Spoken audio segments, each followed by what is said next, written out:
So we're here, David, outside of Emerson's home. Can you just say a word or two about when he moved in and the years that he was here? Sure. This is, the family calls this house Bush, and it was built by a member of the Coolidge family in 1829, and Emerson and his second wife, Lydian, moved in here as soon as they married, and then Emerson, that's in the 1830s, Emerson spent the rest of his life at this house.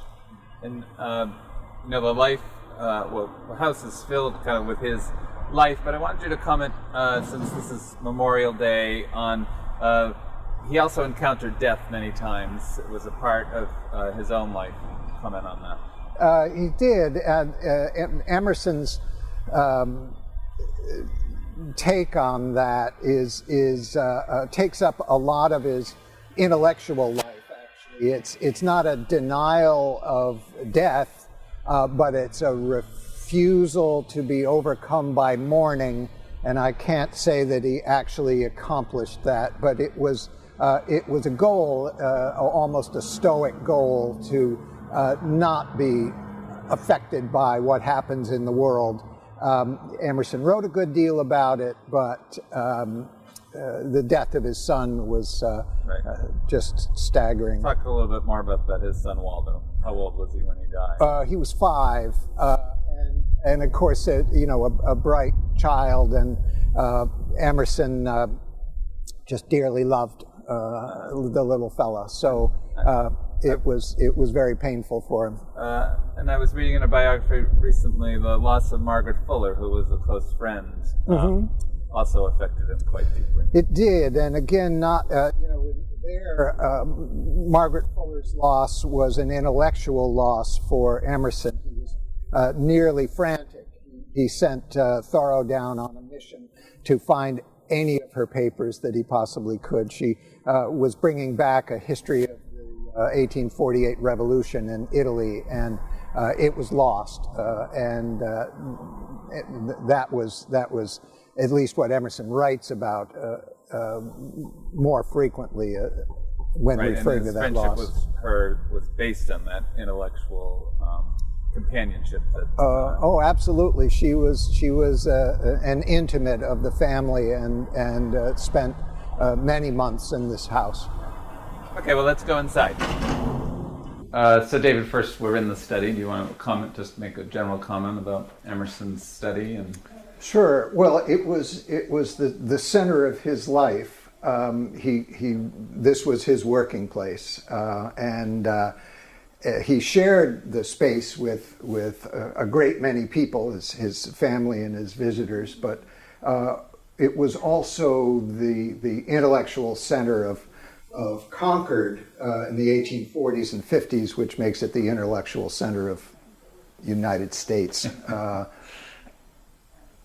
And why don't you tell me more? I know this is the 200th anniversary of his beginning his journal. What did his journal mean to him, and how did he use it? Well, the journal, in a way, that's where the body is buried for Emerson's intellectual life. He put it all in the journal, and then would extract from it. But there's much more in the journal than he ever published. But he was going at it furiously starting in the 1830s, and his first 2 series of essays essentially were drafted in the journal, and then pulled from there and published in 1840 and 41. And that after his first book, Nature, in 1836, his fame, his career started up. The essays gave it another kick, and then from that time on, from the 1840s on, he was an international intellectual and very influential. Do you want to mention a few of the people who would have come through this study? Well, it is extraordinary that there were some meetings in here where you can imagine there's Henry Thoreau and Nathaniel Hawthorne and Bronson Alcott and Emerson and Margaret Fuller, and they're all in the same room at the same time. presumably not all talking at the same time, but... and how about visitors not from Concord who may have come through?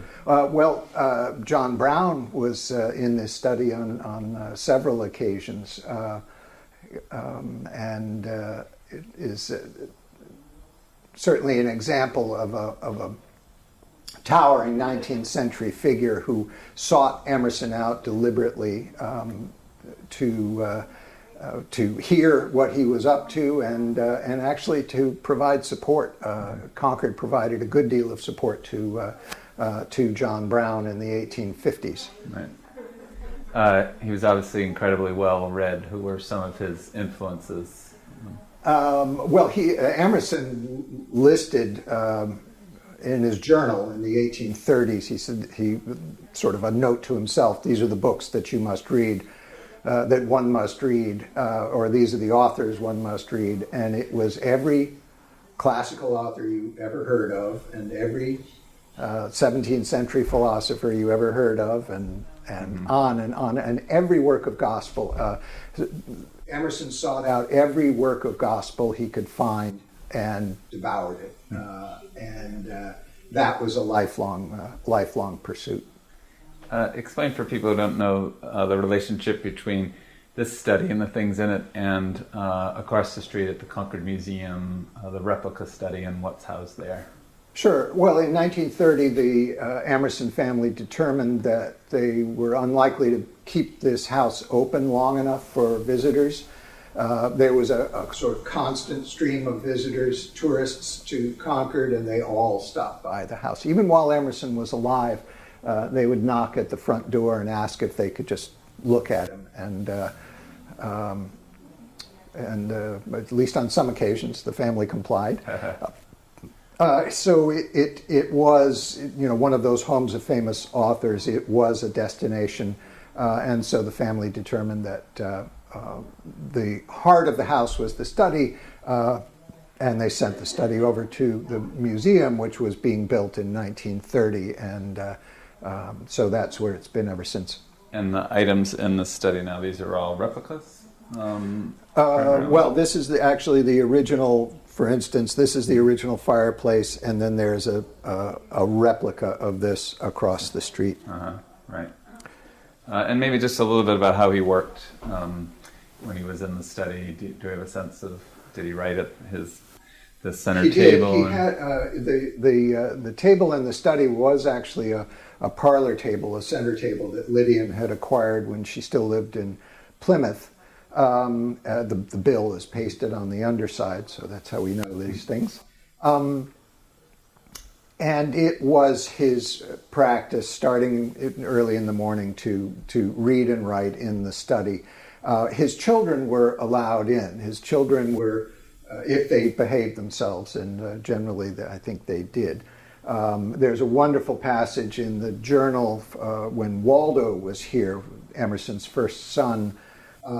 Waldo was in here at the age of 2 or so, and he built a tower out of confectionery boxes, and Lydian came in and discovered the tower, and Emerson said she fairly swooned, and she kissed it down, and she said, "Oh, I have to go see the original of this," and ran out to go and see Waldo. So if you can imagine, here is, Ralph Waldo Emerson writing, that year would probably be the essay's second series, and a 2-year-old is playing on the carpet.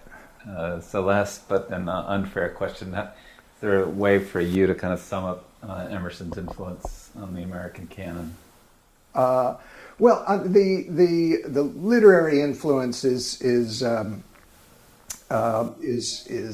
sort of the matter of debate. There's still plenty of PhDs to be gained, but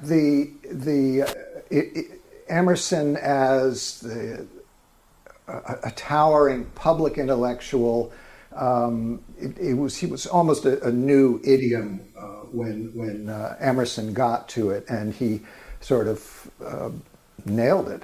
He was internationally famous, and used that influence deliberately to attract other thinkers around him, and then also used it in the interests of reform. In other words, Mary Merrick Brooks, in her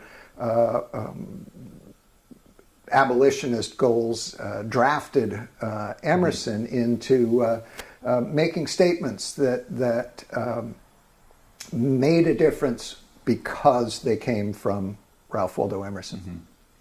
And let me lead you once more. I mean, he's known again for kind of being a champion of individualism, but it's not a selfish individualism. I mean, that word can be misinterpreted in kind of present day terms.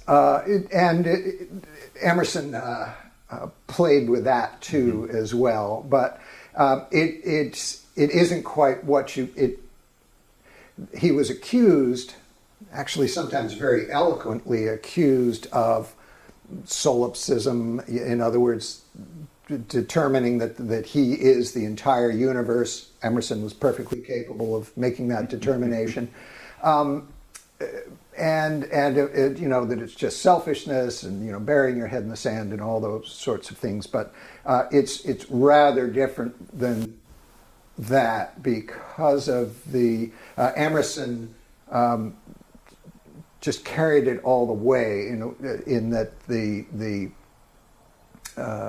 if you think in terms of, say, Leibniz definition of what the individual is, Leibniz with his monads, the individual is that perspective, that unique perspective on the entire universe.